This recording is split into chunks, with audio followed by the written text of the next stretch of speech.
자, 지난 시간에는 이 본문을 가지고서 큰 지진이 일어나서 진노의 애고폰을 보는 재앙이라고 소개를 했지요. 실제적인 상황이 그렇게 될 것이다.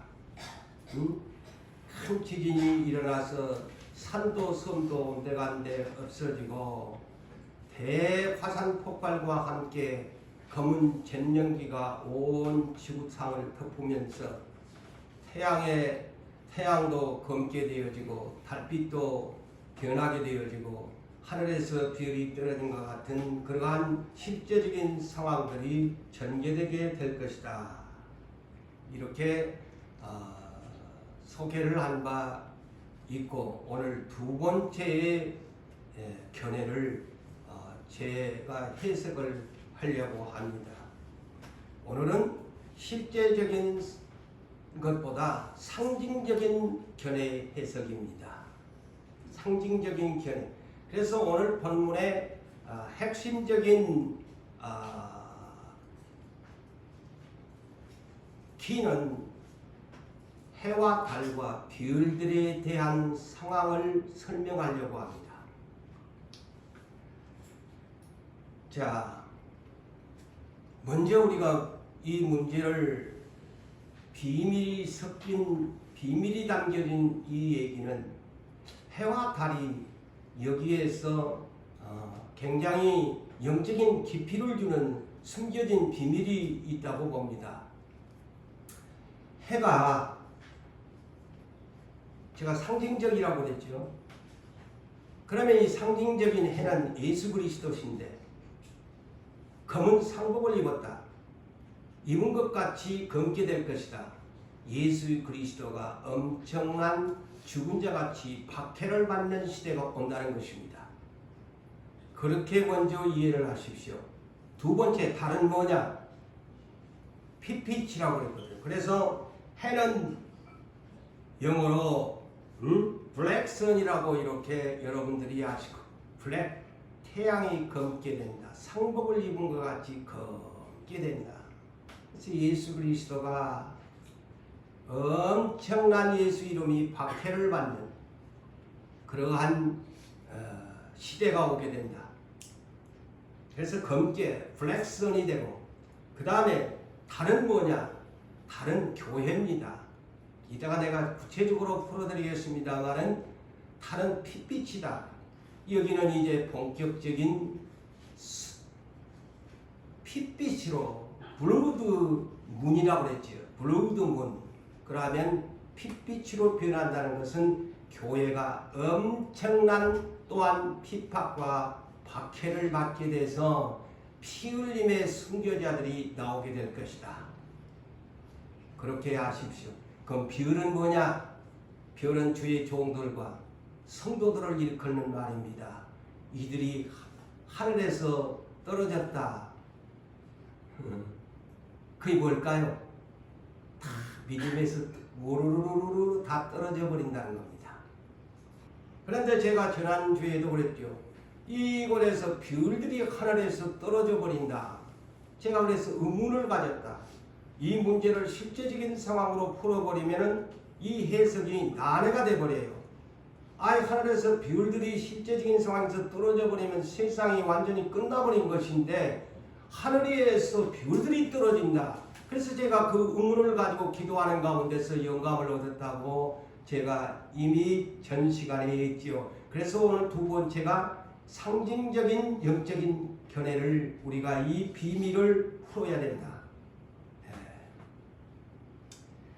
자, 그런 의미에서 베드로후서 이 성경은 그래서 창세기로부터 계시록에 이르기까지 전체적인 맥락들을 다 봐야 됩니다. 성경 한 구절과 몇 구절만 가지고 오늘날 설교를 하는 분들도 있지만은 굉장히 잘못하면 오류를 범할 수가 있습니다. 왜 성경 66권을 주었을까요? 전체적인 것을 다 보고 전체의 맥락을 보면서 해석하라는 것입니다. 그래서 66권이 필요한 거예요. 자, 그래서 베드로후서 3장 10절에서 12절을 보니까 멸망의 날에 대한 것을 말씀을 하시죠. 공간복음에도 보면은 예수님이 올 때야 환난 후 즉시 해가 빛을 내지 아니하고 달이 빛을 내지 아니하고 하늘에서 별들이 떨어진다고 그렇게 공간복음에서는 예수님이 직접을 말씀했죠. 이때는 주님이 오실 때에 대한 말씀이거든요. 그런데 오늘 본문은 아직 여섯째 인봉에 해당되는 말이기 때문에 실제적인 상황으로 풀어버리면 난제가 되어버리죠. 이 문제가. 하늘에서 별이 떨어지면 끝나버리잖아요. 우주는 끝나는 것인데 하늘에서 별이 떨어진데도 아직도 14가지의 지향이 남아있거든요. 그러면 여러분 이 계시록을 하늘에서 별이 떨어져 버린다. 문자 그대로 해석해 버리면 해석이 오류가 오는 것입니다. 그래서 제가 베드로후서 3장 10절에서 12절을 보니까 자, 주의 날이 올 때 이렇게 된다고 설명을 하지요. 베드로 사도는 주의 날이 도적같이 오리니 그날에는 하늘이 큰 소리로 첫째로 떠나간대요. 응? 하늘이 큰 소리로 떠나가 버린다. 그 다음에 두 번째 현상이 뭐냐? 물질이 뜨거운 불에 풀어져 버린다고 그랬어요. 네? 그런데 여섯째 하늘에서 별이 떨어지면 그때 상황이나 똑같은데 그러니 안 맞지요. 마지막 날 주님이 오신 날에는 하늘이 뜨거운 불에 풀어지고 땅과 그 중에 있는 모든 일이 다 감춰졌던 것들이 땅속에 감춰진 것까지도 다 드러나게 된다. 이 모든 것이 이렇게 풀어지리니 어떻게 풀어지느냐? 그날에 하늘이 불에 타서 풀어지고 또한 물질이 뜨거운 불에 녹아져 버린다. 그랬어요. 주님이 오신 날이 그래요. 그래서 유황불이 오고 제가 아까도 계시록 16장 전번 시간에 그랬지요. 큰 마지막 지진이 일어나서 온 땅을 그냥 다 갈라버리게 된다. 그래서 하늘에서는 불덩어리가 떨어지고 땅에는 대지진을 일으켜서 섬들과 모든 데는 온데간데도 없어지고 그냥 막 땅들이 도시가 그냥 막 몇 갈래서 갈라져 버리는 대지진의 현상이 주님 오신 날 난다고 제가 전번 주에 여섯째 인봉을 큰 지진이 진노의 예고편을 보여주게 되는 중간에 지진이 일어나고 마지막 대지진이 일어나게 된다. 엄청난 무서운 심판날이죠. 근데 오늘날 우리는 이제 이렇게 계시록을 풀어가니까 생각하는데 오늘날 크리스찬들이 이런 생상도 못하면서 예수를 믿고 살아요. 그러니까 준비를 안 하죠. 시대를. 그냥 안일하게 살죠. 그러므로 오늘 해와 달, 별들에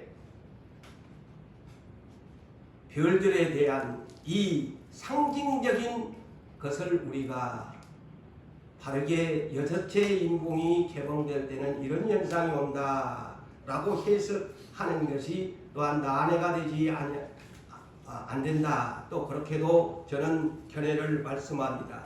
저는 왜 오늘 이런 제목을 붙여보았냐면은 오늘 제목이 뭡니까? 불법과 사랑의 시간인 부패한 때라고 했지요. 저는 예수님이 제자들에게 말세의 징조를 질문할 때에 말씀해 주셨던 내용을 배경을 삼았습니다.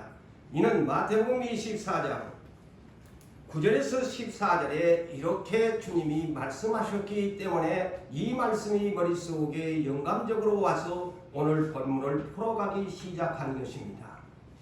자, 그때에 예수님이 말씀합니다. 그때에 사람들이 예수님이 오시기 전에 대한 그때를 말하죠. 그때에 사람들이 너희를 환난에 넘겨주겠으며 너희를 죽이리니 그래서 제가 아까 그랬지요.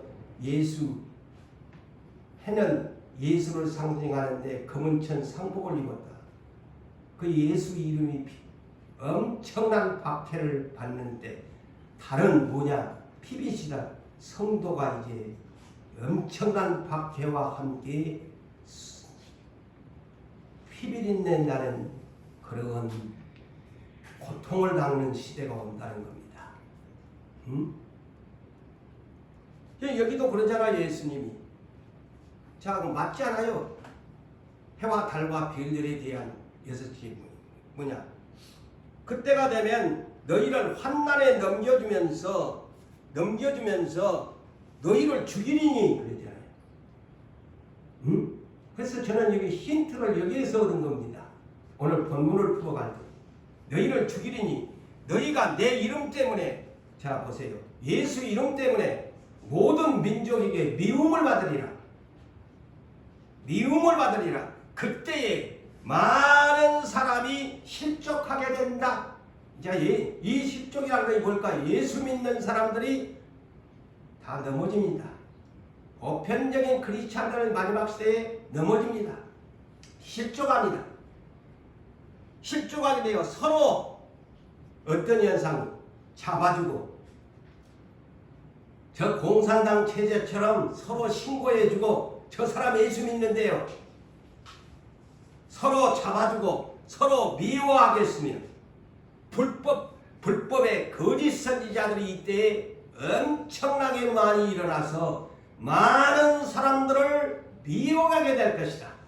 거짓 선지자들이 이제 주의 종들이 타락하게 되어집니다. 주의 종들이라는 타이틀을 가지고 거짓 종들이 많이 일어나서 많은 사람들을 미혹한다는 이 엄청난 사건이 예수님이 올 때가 되면 일어난다는 겁니다. 이 6채 인봉 때부터 시작이 됩니다. 본격적으로. 그러나 끝까지 예수님은 그러나 끝까지 견디는 자는 구원을 자 이런 시대가 온다는 겁니다. 이런 시대가 오는데 서로 잡아주고 서로 죽이고 예수 믿는다고 미워하고 하는 시대가 올 것인데 끝까지 견디는 자는 구원을 얻는다. 믿음을 이기는 자만이 구원을 얻어요. 마지막 시대에 내가 살고 싶다고 사는 거 아니에요. 마지막 시대가요. 잘 믿으면 최고의 왕권을 가진 사람이 되지만 잘 못 믿게 되면 정말 불행한 사람들이야. 마지막 시대. 두 개의 이 길입니다. 마지막 시대는. 내가 선택할 수도 없어요. 내가 이미 태어났는데 그 시대가 나한테 오면 내가 이제 예수를 선택하느냐 마귀를 선택하느냐 믿음에 따라서 자기의 인생은 결판납니다. 그래서 예수님도 제자들을 그 박해시대 때 로마 정권 치하에 또 유대교들이 얼마나 전통주의 외식하는 자들이 얼마나 박해를 했습니까? 그런데 예수님 말하면 너희는 복 있는 사람들이다. 그 시대에 순교자들이 됐지 않아요? 복 있는 사람이 됐어요. 그렇지만 그 시대에 예수님이 오셨을 때 하나님을 믿고 성경을 가지고 있는 유대민족 어찌 보면 가장 불행한 예수님을 십자가에 못 박혀 죽여버리는 그런 시대가 또 재림 시대에 다시 재차 리바이벌 됩니다. 이것을 잊지 마셔야 돼요. 성경을 보면서. 재림은 더 겁나죠. 그때보다. 그때는 한 나라에 불과했지만 이제는 세계 민족의 모든 민족이라고 하잖아요. 예수님이. 모든 민족에게 내 이름 때문에 모든 민족에게 미움을 받게 될 것이다.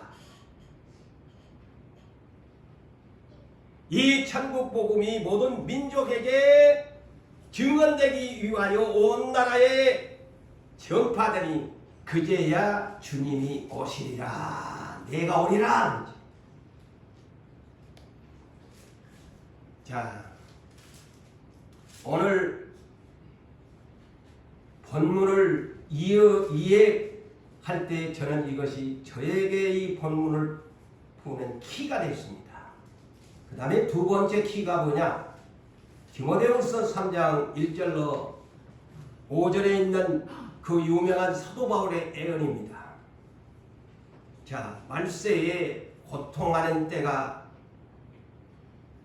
올 것을 너희는 이것을 알라고 했어요. 자, 알아라고 합니다. 성경을 모르면 안 돼요. 마지막 때는 어떤 징조가 일어난 것을 알아야 돼요. 예수님이 제자들에게 가르쳐 주었잖아요. 사도 바울도 역시 너희는 이것을 알아라고 합니다. 무엇을? 19가지의 말세의 징조에 일어날 인간관계의 도덕적이고 윤리적이고 신앙적인 모든 것이 부패하고 타락하게 된다는 애언을 합니다. 자, 그래서 그 첫 번째의 부패 타락이 뭐냐? 사람들은 자기를 사랑한다. 이거 뭐냐면 개인 이기주의가 판치는 세상이 된다. 마지막 때에 지금 이제 이런 것들을 머릿속에 오면서 지금 시대가 어떤 시대인가를 알아요. 오늘날은 자기를 사랑한다. 이제는 전부 모든 것이 홀로 서기를 원한다 하지만 어찌 보면 가족의 개념도 핵가족으로 변하면서 점진적으로 나눠집니다. 그래서 자기 개인주의로 변해버립니다. 이것이 성경의 첫 번째 예언입니다. 자기만을 위해서 산다. 두 번째가 오늘날 돈 하는데 돈을 사랑하게 된다. 돈을 사랑하게 된다. 돈을 사랑하는 사람은 아직도 나는 하나님이냐 돈이냐 이렇게 놓고 봤을 때 저 역시도 여러분들도 아직도 나는 돈을 사랑합니다 하면은 위험한 변화가 되지 않으면 위험한 신앙에 내가 지금 가고 있다는 사실을 잊지 마셔야 됩니다. 한번 눈을 감고 내가 돈을 선택할래 하나님을 선택할래 할 때 여러분 자신이 지금 물어보면 다 하나님 한다고 하는데 실질적인 상황이 그렇게 여러분들에게 테스팅이 왔을 때 유혹이 왔을 때 템테이션이 왔을 때 과연 나는 무엇을 선택할 것인가? 말세에는 돈을 선택하게 돼 있어요. 그 다음에 세 번째는 자랑하게 된대요. 자랑은 자 예레미야 9장 23절에 그 세 가지만 표현을 했는데 네가 지혜 있다고 지혜 자랑하지 마라. 네 용맹스럽다고 용맹 자랑하지 마라. 그 다음에 네 부자다고 자랑하지 마라 그랬죠. 자랑할 것이 오늘날 많지요. 근데 마지막 때가 되면 인간의 본성이 괜히 자기가 뭐 좀 가지고 있거나 명예를 가지고 자랑하고 싶어진 거예요. 피할 시대가 되어버립니다.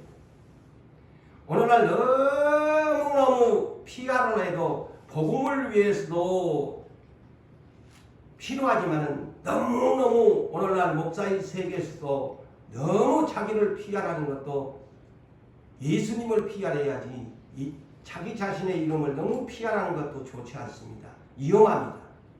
위험한 신앙입니다. 그 다음에 네 번째는 교만이지요. 뭐 설명 안 해도 자기를 스스로 높이려고 하는 사람들, 교만한 사람들이 많이 나옵니다. 다섯째는 뭘까요? 비방한다. 이거는 사랑 속에 포함된 것인데 우리가 흔히 비방을 많이 하잖아요. 이 마지막 때가 되어지면 말세의 징조가 괜히 사람들을 비판하게 된다. 그 다음에 여섯 번째가 부모를 거역한다.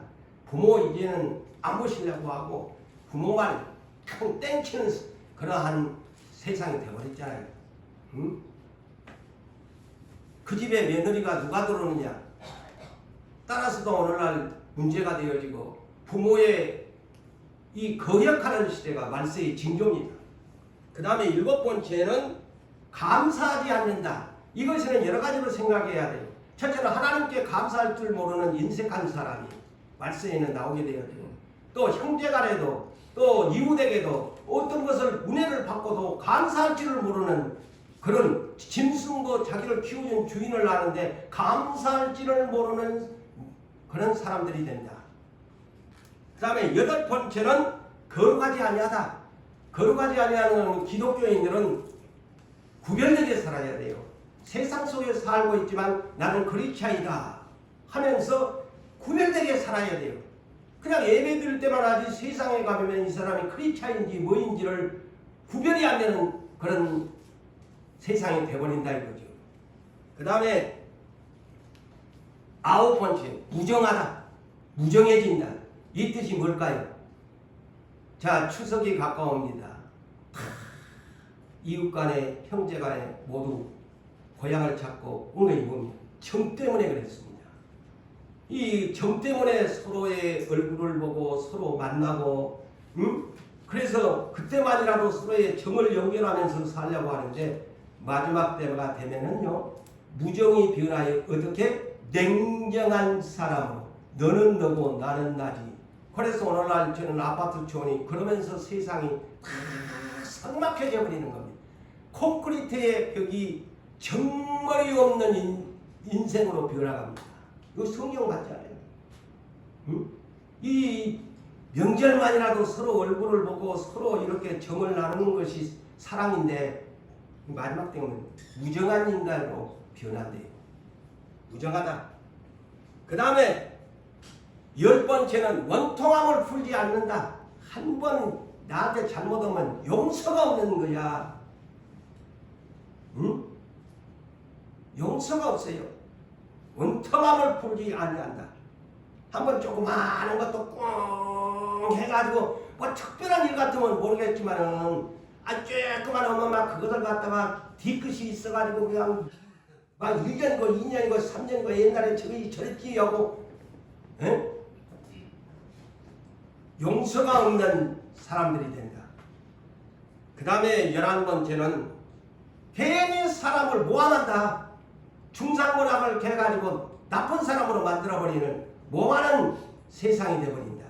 12번째는 절제하지 못한다. 이거 이 성령의 마지막에 열매죠. 절제를 못해. 절제할 줄을 모른다.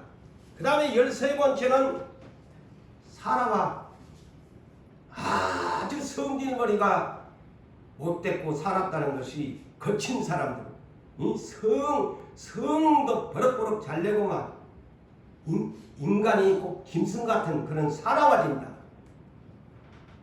그 다음에 14번째는 좋은 것을 하면서 살아야 크리스찬이 될 건데 선한 것을 좋아하지 않는다는 거예요. 착한 일 하기를 싫어한다는 거예요. 착한 일 하면 바보 같은 사람이고 그냥 세상 사람들 사는 것이 더 지혜로운 것처럼 생각을 한다 이거죠. 그 다음에 15번째는 배신. 참 저도 이 목회를 하면서 이 배신이라는 이 두 글자 앞에는 참 지워지지를 않습니다. 혈육이든 친구든 저는 이것을 다 경험하고 살잖아요. 15번째는 조급해진데 이 조급이라는 것이 뭐냐면 제가 가만히 이 조급이 뭐냐 이 성경에서 말 이거 이 안정감을 갖지 못하는 상태를 말해요. 물론 대한민국이 빨리 조급하는 것을 외치다 보니까 부자가 됐습니다만 그런 뜻보다도 이거는 조급해진다는 것. 뭔가 나를 내가 쫓기고 있는 것처럼 내 마음이 안정되지 못하고 조급한 상황. 그런 상태를 여기에서 표현하는 것으로 저는 생각합니다. 신중하지 못하고 누가 나를 그냥 뒤쫓아오는 것들은 무엇이 그냥 급해가지고 그냥 모든 매사가 그냥 조급한 삶을 살아요. 안정감이 없다는 것이죠. 안정감이 없이 나 집에 빨리 가야 되는데 또 어디 빨리 가야 되는데 괜히 쓸데없이 그냥 어떤 목적이 있으면 모르는데 목적도 없으면서 사람들이 그냥 조급해지는 거예요. 이거 이 말세의 현상이라는 거죠. 그 다음에 17번째는 자만 스스로 하는 거 여러분이 잘 알고 그 다음에 18번째는 쾌락 사랑하기를 하나님보다도 더 사랑한다. 그러니까 오늘날 예수 믿는 사람이 하나님보다도 오락을 더 좋아하는 거, 게임을 더 좋아하는 거, 향락을 좋아하는 거, 여행 가는 걸 좋아하는 거, 그 모든 것 다 이번에 포함되는 거예요. 하나님보다도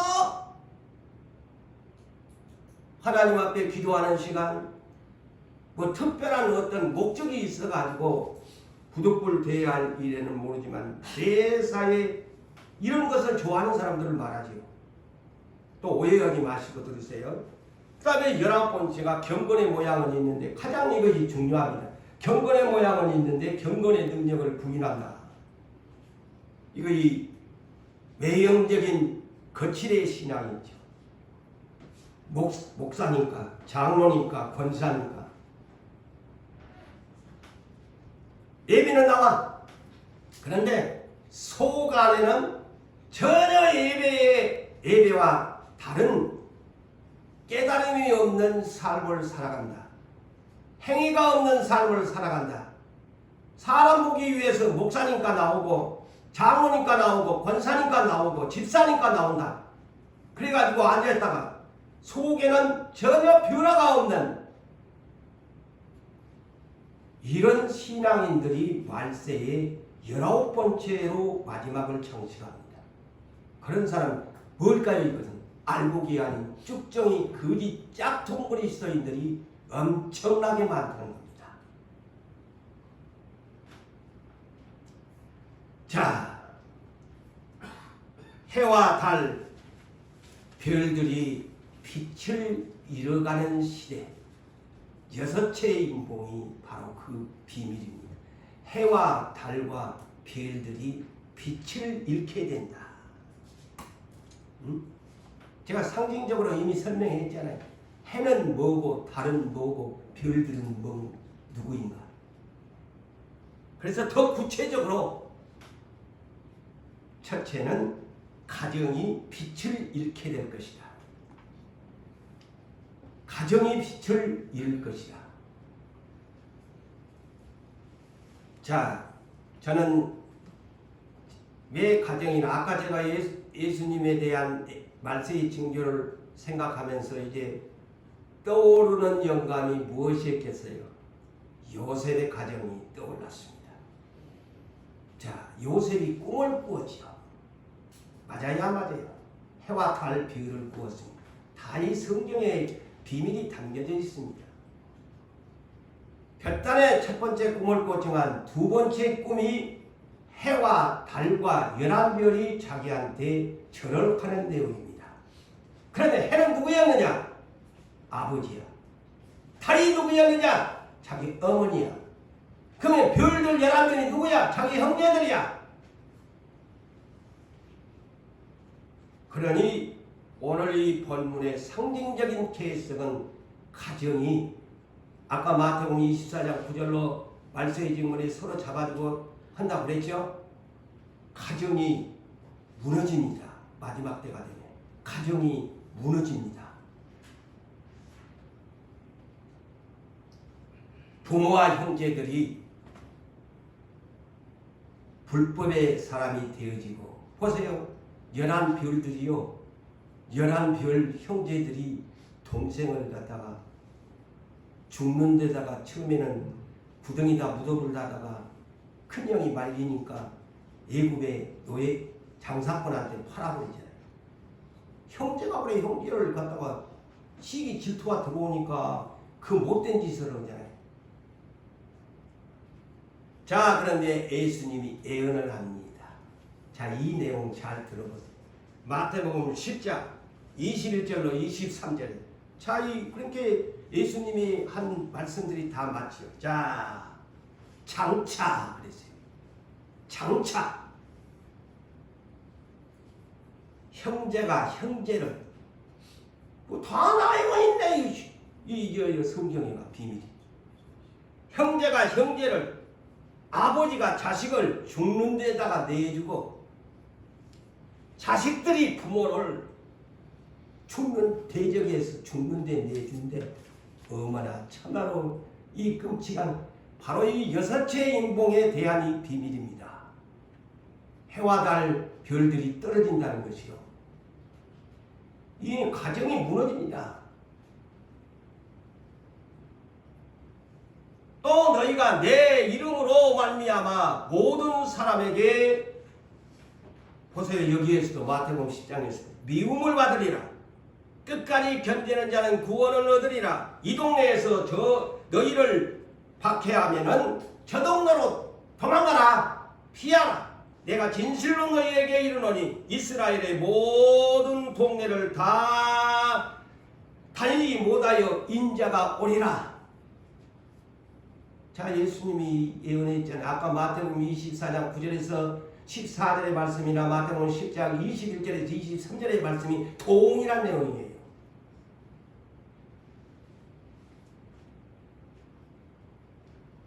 자, 한마디로 말하면 주 하나님 사랑하는 것보다도 불법과 사랑이 가족들이 식어지니까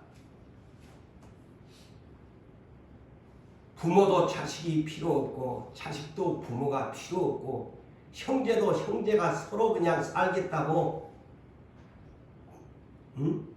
죽는데 내어준 때가 장차 온다고 예언하고 있잖아요. 예수님 장차 이런 시대가 온다. 농담이겠어요? 이 마지막 시대에 그렇게 온다니까. 그래서 계시록을 풀면은 두렵다고 오잖아요. 성령님. 듣기만은 끔찍하잖아요. 뭘 설마 그러겠나. 마귀가 들어가 버리면 그렇게 됩니다. 마귀가 다 송두리째 집어삼켜서 이제 그원에서 견딜 남자만 천국에 이긴 자만 데리고 가거든요. 똑바로 서지 않는 사람은 아까 뭐라 그랬어요? 설익은 대풍에 설익은 별들이 떨어진 것 같이 거의 그 비밀이야. 응? 다 떨어져 버려. 목사도 장로도 권사도 다 떨어져 버려. 믿음 대충 애모신앙 애형적인 신앙 가지고 있는 사람 다 예수 배신 때립니다.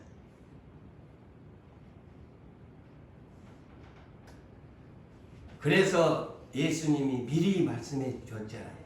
그런 사람 안 되게 하려고 미리 이런 말씀을 주셨지요. 마태복음 10장 아까 그 말씀을 하시고 나서 연이어서 21절 23절에 말씀해 놓고 마태복음 10장 34절에서 39절에 자 뭐라고 합니까? 내가 세상에 화평을 주려고 온 줄로 생각하지 마라. 화평이 아니요 금을 주려고 왔다. 잘 들어보십시오. 내가 화평 주려고 너희 예수는 화목의 제물로 자꾸 화목의 제물만 하지 또 다른 측면에서 읽어라 이 말입니다. 나 화평 주려고 온 거 아닌데 내가 온 것은 사람이 그 아버지와 자식과 아버지와 딸이 어머니와 며느리가 시어머니와 부하게 하려고 왔다. 가족을요. 주님이 오신 목적이요. 너가 나 예수 사랑할래? 아니면 너가 가족 사랑할래? 다 이런 설교 오면 안 들으려고 그래. 응? 다 길을 아마 막을 거예요. 근데 여러분 살려면 들으세요. 하나님이 왜 이런 방법을 쓸까요? 하나님이 인생을 창조했기 때문에 주인의 뜻이에요. 우리는 그분의 피조물에 불과한데 하나님 너무하신 거 아닙니까? 하나님이 당신을 사랑한 줄을 알고 싶어 합니다. 아브라함을 독자 이삭을 알고 싶어 했어요. 네가 진짜 예수를 믿나 나를 사랑하나 하면서 때로는 가족을 통해서 여러분을 시험합니다. 그러면서 뭐라고 합니까? 사람의 원수가 누구라고요? 뭔데 이 사람은 내가 모르는데 원수 될 필요가 뭐 있어? 여러분 그렇잖아요. 나와 아는 사람이 원수가 되든가 말든가 하지. 이름도 모르고 성도 모르고 얼굴도 모르는 사람이 어떻게 내 원수가 돼? 원수는 그래서 자기 집안 식구리라. 이거는 하나의 우리의 인생이 생각할 가장 기본적인 생각이에요. 그래서 부부가 왜 헤어집니까?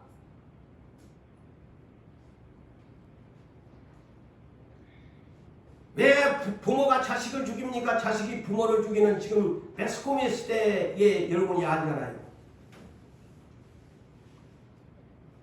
자, 그러면서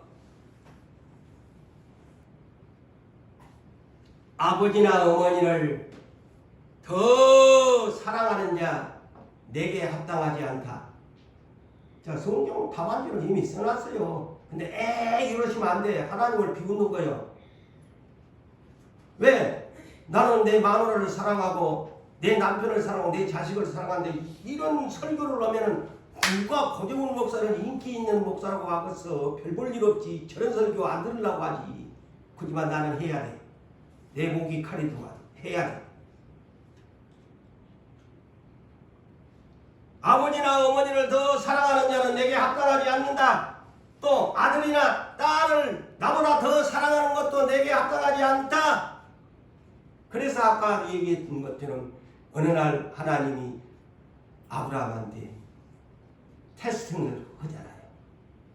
진짜 죽인다. 하나님 여호와라고 날마다 불러싸는데 정말 이제 행동을 한번 봐야 되겠다. 그 행동이 말이나 행동이 일치가 되거든.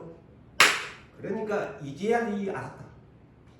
말로는 우리 너무 잘하잖아요. 저도 여러분들. 행동이 일치가 안 되면 그래서 은행일치가 돼야 그게 온전한 믿음이에요. 입으로만 100번 떠들어봐야 행동이 안 따르면 그 사람은 나중에 시험하면 축풍낙엽이라. 그래서 믿음의 개념을 우리는 잘 이해해야 돼요.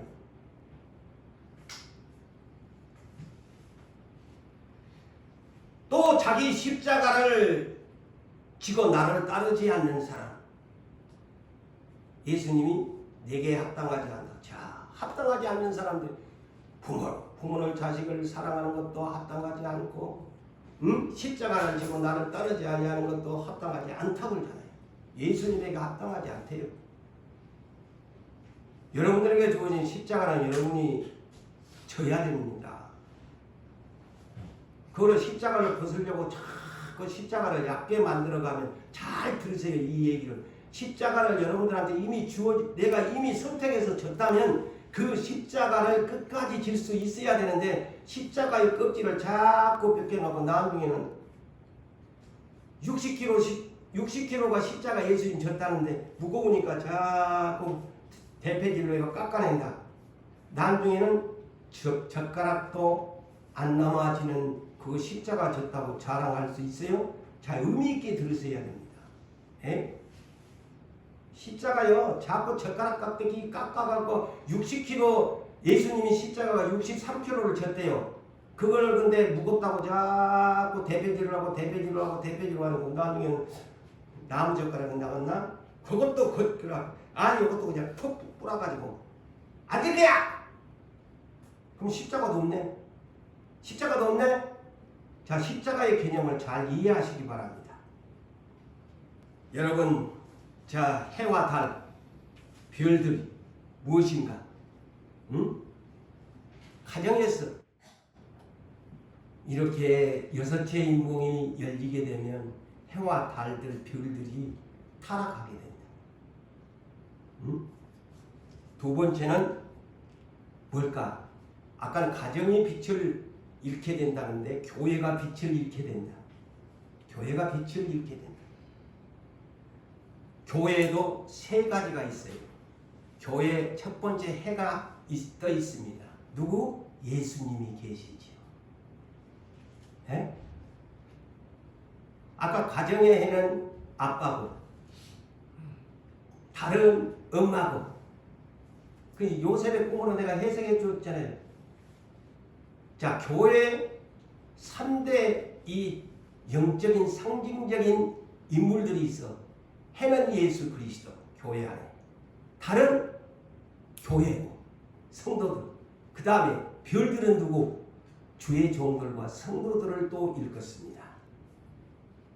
교회 안에 해와 달과 별들이 있습니다.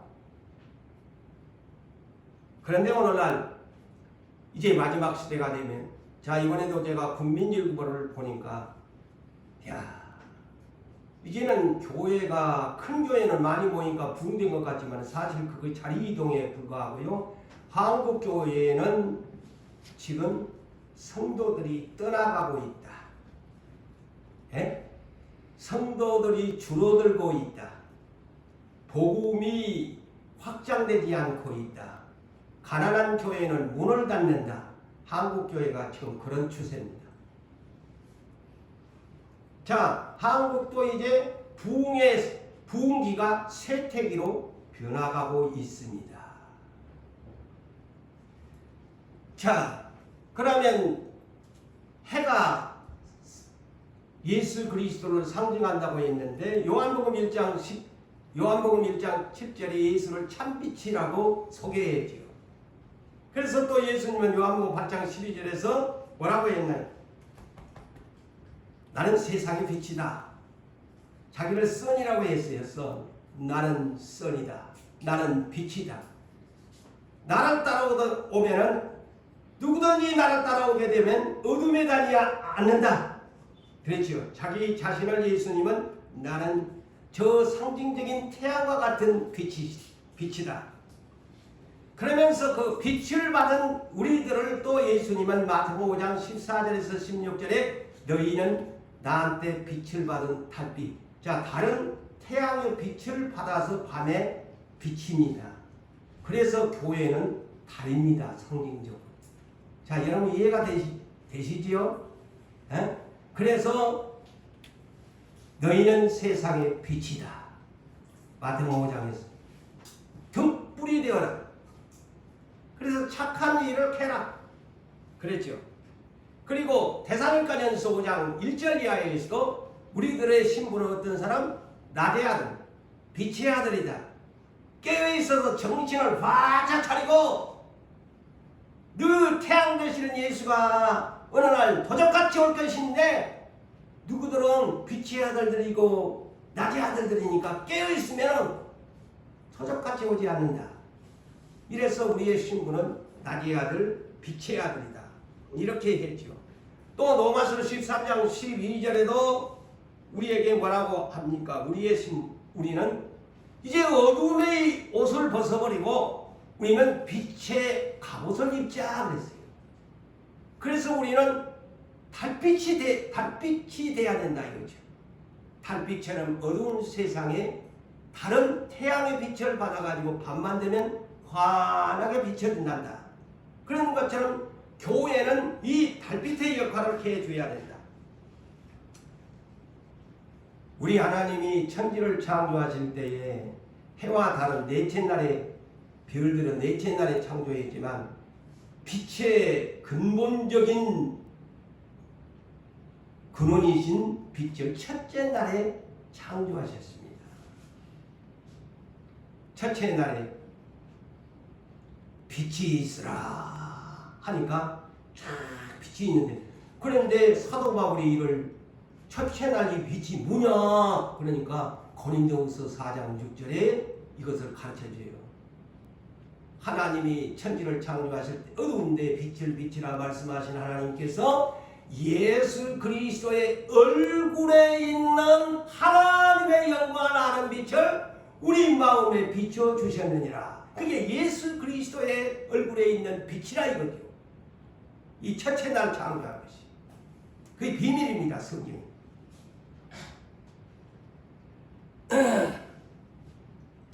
또 구약 성경의 말라기 4장 2절에 자, 예수님을 뭐라고? 하나님을 경외하는 너희에게 공의로운 해가 떠올라서 젖선 태양이 떠올라서 예수님을 해라고 상징적으로 비유하잖아요. 치료의 강선을 너희에게 비춰주게 될 거다. 자, 그렇다면 신약 성경에 어디에가 해와 달과 별이 계시록에가 있습니다. 계시록 12장 1절에 세 가지로 이렇게 상징적으로 묘사합니다. 앞으로 제가 또 여러분들과 함께 풀어가야 할 문제입니다. 자, 해를 옷 입은 여자 그랬어요. 해를 태양을 입은 해라고 하니까 또 여기까지 뭐 해로운 것이라고 생각할 것을 태양을 입은 옷 입은 여자가 있는데 해를 입은 그러니까 예수 그리스도의 옷을 입었다 이 말이죠. 그 다음에 둘째 그 발아에는 그 여자의 발에는 달이 있고 그랬어요. 그 달이 뭘까요? 교회입니다.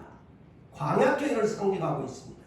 그리고 그 머리에는 12별을 머리에 썼더라. 또 여기에도 해와 달과 별들에 대한 상징적인 비밀이 담겨져 있는 이것이 하나의 교회 공동체를 말하는 것입니다. 교회 공동체. 자, 그래서 이 별들에 대한 것, 이제 다른 여러분들이 교회라고 이제 들었지요. 해는 예수 그리스도 태양이시고 달은 그 빛을 받아가지고 어두운 세상을 비치는 것이 달 역할인데 달의 사명이 교회 사명이다. 여러분들이 그렇게 이해를 하시고 그러면 이 별들이 뭐냐? 자, 이거는 계시록에서 이미 1장 20절에 주님의 오른손에는 별들이 있는데 그 별들은 교회의 주의 사자들이다. 그랬죠. 응? 사자들이다. 그러면서 계시록 2장과 3장에서 7교회의 별들에게 사자들에게 편지한 내용을 보니까 교회 사자 별들에게 편지를 쓴 거야. 계시록 2장 3장이 주의 사자 별들에게 편지를 보냈어요.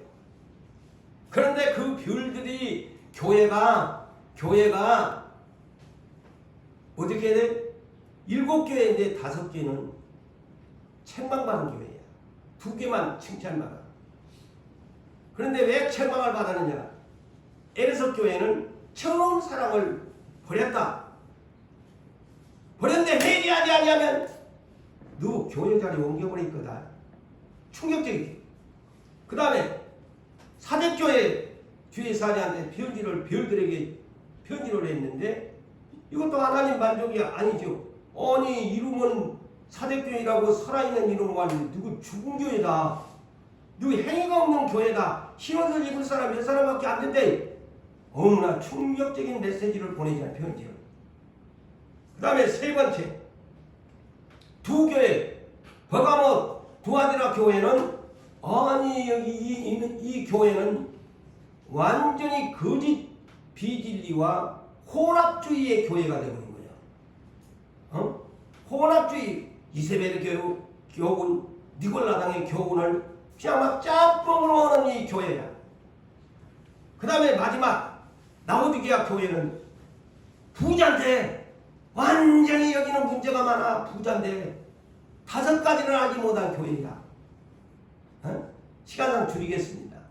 그러니까 이 별들이 이 교회의 별들이 하나님의 뜻을 온전하게 관리하지 못한 교회의 사명을 이뤄가고 있는, 그러니까 이 별들이 사명을 이루니까 교회는 달인데 달빛이 변해가는 거예요. 교회는 크게 말하면 등대요, 작게 말하면 등불인데 이 세상에 반짝반짝 비춰줘야 하는데 그것을 빛을 내지 못하고 있다는 것이죠. 응? 빛을 내지 못하고 있다. 달빛을.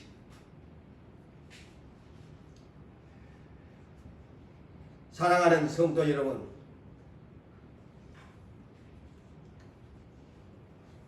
교회는 하나님의 달빛이 되어야 합니다. 어두운 세상에 해가지고 어둡고 캄캄한 세상에 달빛처럼 비춰줘야 하는데 그 빛의 사명을 교회들이 부패하고 타락하게 되었습니다.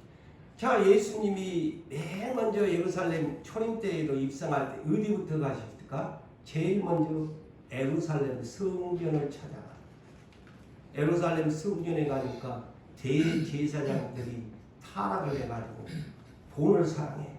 그리고 장사꾼들하고 결탁을 해가지고 교회를 그냥 재물 모으는 창고로 만든 거야. 그러니 예수님이 완전히 그냥 교회가 달빛의 역할을 해야 되는데 돈 모으는 곳, 부패와 썩어진 그런 탐욕으로 가득 찬 광고의 소굴로 만들어버리니까 예수님이 제일 먼저 그냥 그 예루살렘 성전을 뒤엎어버리잖아요. 왜? 달빛의 역할을 못하기 때문입니다.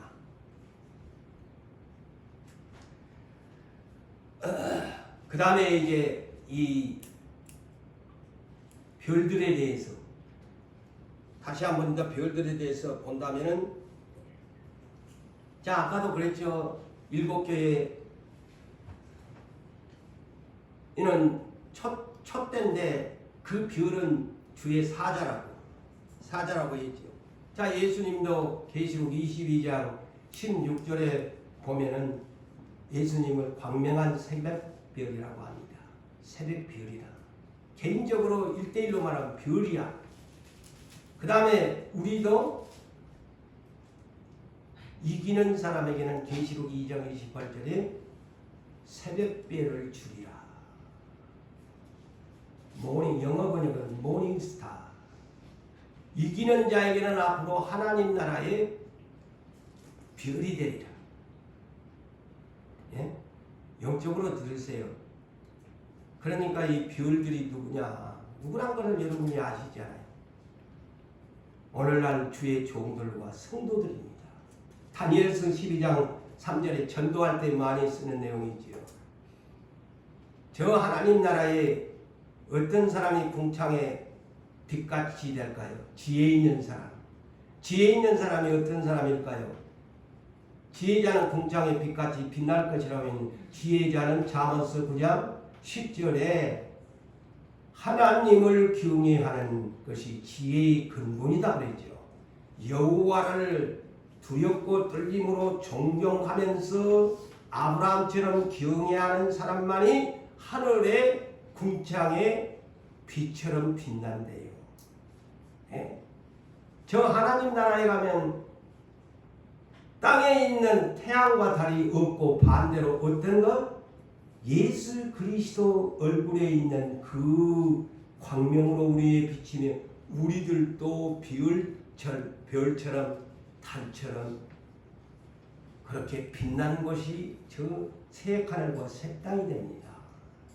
그래서 해와 달 별들에 대한 이 상징적인 것을 여러분들이 잘 이해를 하셔야 됩니다. 자, 이사야 14장 12절에도 누시포를 마귀가 되기 전은 그 천사장 누시포를 뭐라고 했어요? 모닝스타, 아침의 아들 계명성아. 별이라고 했잖아요. 응? 그런데 자, 유다서 1장 13절을 볼까요? 자, 하나님 나라의 별이 되지 못하는 별들이 있어요. 하나님이 선택한 자녀들인데 하나님의 사람들은 불택자가 아닙니다. 잘 들으세요. 유다서 1장 13절에 영원히 예비된 캄캄한 흑암으로 들어갈 유리한 별들이 있다. 방황하는 별들이 있는데 그들이 누구냐? 가인 같은 사람. 선지자면서도 재물에 명예에 눈이 어두워서 싹쓸 이하여 가는 발람 선지자 같은 사람. 모세의 사촌이었던 그들 네 자손인데 하나님의 성소에서 일한 그런 직분을 주었는데 모세와 아론에게 너희만 신령하냐? 우리도 성소에 있는 사람인데 반역을 일어서 고라와 같은 패역한 자들이 흑암의 지옥 불구덩이에 들어갈 영원한 유리한 별들이라. 보세요. 응? 별들이 누군 줄 알았지요 이제. 응? 그러니까 오늘 본문에 하늘에서 별이 떨어지는데 그 실제적인 상황이 아닌 상징적으로 제가 풀어주기 위한 오늘 지금 해석을 마지막으로 하는 거예요. 하늘에서 별들이 떨어졌는데 아니 그럼 마지막에 근데 그 뒤에 문장이 뭐예요? 중요한 대풍 큰 바람에 지금 가을철에 한국 땅에도 태풍이 오면 안 되잖아요. 근데 지금 덜 익었는데 열매가 막 사과도 있고 무엇도 열리고 있는데 큰 바람이 와서 그냥 아직도 상품 가치도 없는데 어디 그냥 바람이 불어가지고 그 열매가 그냥 우수수수 그냥 떨어졌더라. 이것이 뭘까? 그러니까 여섯째 인봉이 되어지면은 주의 종들과 하나님의 백성들이 하나님 나라에 가서 반짝반짝 빛나야 할 별들이 못 익어가지고 익지도 못한 채 쭉정이같이 바람이 그냥 시험의 바람이 오니까 우수수수수 다 설익은 열매처럼 떨어지더라. 자 이제 해석이 되지요? 그리스도인들이 설익은 그리스도인들이 이 시대가 되면 추풍낙엽처럼 우수수수수 낙엽이 우수수수 류산 교회 가지에서 우수수수수 어느 교회에서 성도들이 우수수수수 덜 익은 열매들이 떨어지게 되니 이는 하늘에서 별들이 떨어졌다는 말이 예수 버리고 세상을 마귀를 선택하게 될 것이다 라는 애언입니다. 이해하셨나요? 말씀을 맺습니다. 사랑하는 성도들이여, 무서운 시대가 우리에게 다가오고 있습니다. 우리의 신앙을 무장하지 아니하면, 하나님의 전신갑주를 입지 아니하면, 깨어있지 아니하면 주의 종 별들이라고 불러주었지만, 주의 백성 하늘의 별들이라고 불러주었지만, 이 시험 앞에 서면은 설익은 열매가 우수수 떨어진것 같이 그러한 시대가 올 것이니, 사랑하는 성도 여러분들이여, 깨어서 단단히 마음 먹고 예수님 상복 입히지 마시고, 예수님에게 상복 입히지 마시고 여러분 스스로가 예수님의 준 그리스도의 옷 입고 이기시는 여러분 되시기를 주의 이름으로 축복합니다.